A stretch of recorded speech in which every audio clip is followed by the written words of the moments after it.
Lecture de la première lettre de Saint Jean. Bien-aimé, qui donc est vainqueur du monde? N'est-ce pas celui qui croit que Jésus-Christ est le Fils de Dieu? C'est lui, Jésus-Christ, qui est venu par l'eau et par le sang, non pas seulement avec l'eau, mais avec l'eau et avec le sang. Et celui qui rend témoignage, c'est l'Esprit, car l'Esprit est la vérité. En effet, ils sont trois qui rendent témoignage: l'Esprit, l'eau et le sang. Et les trois ne font qu'un. Nous acceptons bien le témoignage des hommes.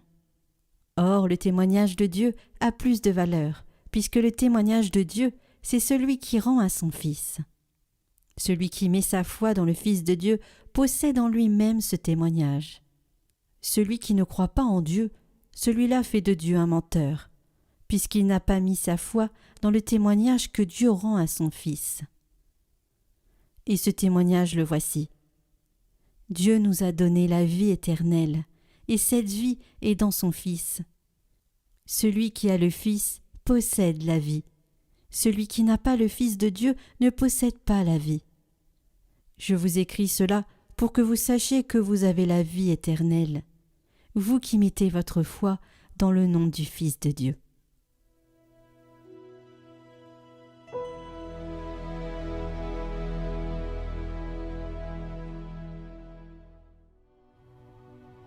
Glorifie le Seigneur, Jérusalem. Célèbre ton Dieu, ô Sion. Glorifie le Seigneur, Jérusalem. Célèbre ton Dieu, ô Sion. Il a consolidé les barres de tes portes. Dans tes murs, il a béni tes enfants. Il fait régner la paix à tes frontières, et d'un pain de froment te rassasie. Il envoie sa parole sur la terre. Rapide, son verbe la parcourt. Il révèle sa parole à Jacob, ses volontés et ses lois à Israël. Pas un peuple qui l'ait ainsi traité. Nul autre n'a connu ses volontés.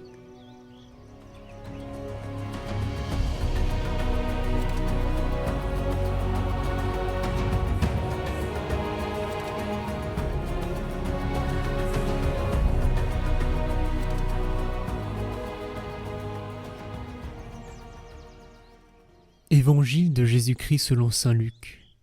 Jésus était dans une ville, quand survint un homme couvert de lèpre.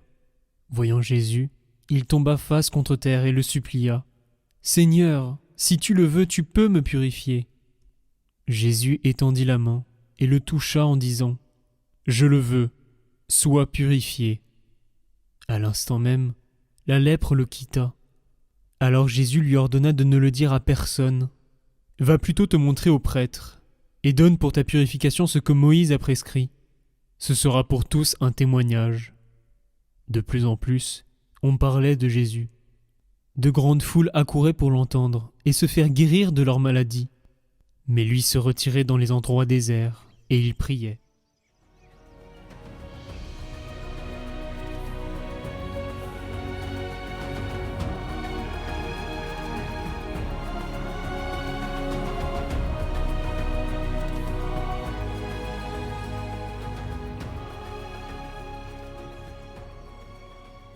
Commentaire de saint Antoine de Padoue. Jésus étendit la main, le toucha et lui dit « Je le veux, sois purifié. » Que j'admire cette main de mon bien-aimé, d'or rehaussé de pierreries, cette main dont le contact délie la langue du muet, ressuscite la fille de Jaïr et purifie le lépreux.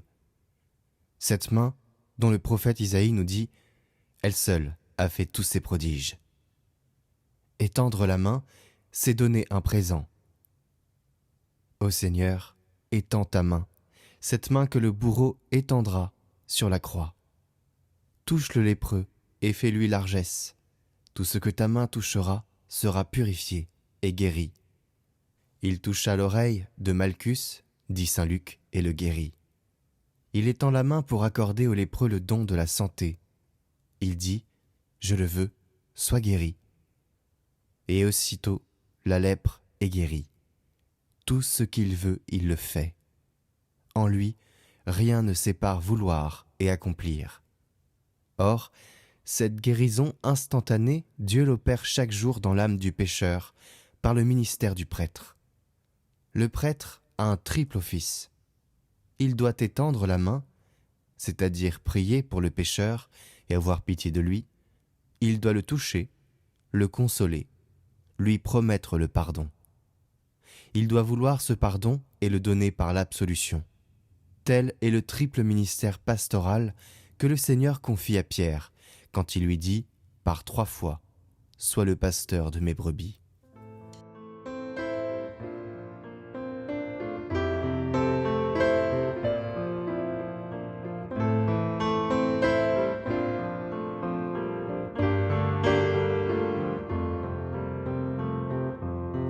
Entre tes mains je remets mon âme, Dieu de mon salut, durant la nuit veille sur mon âme.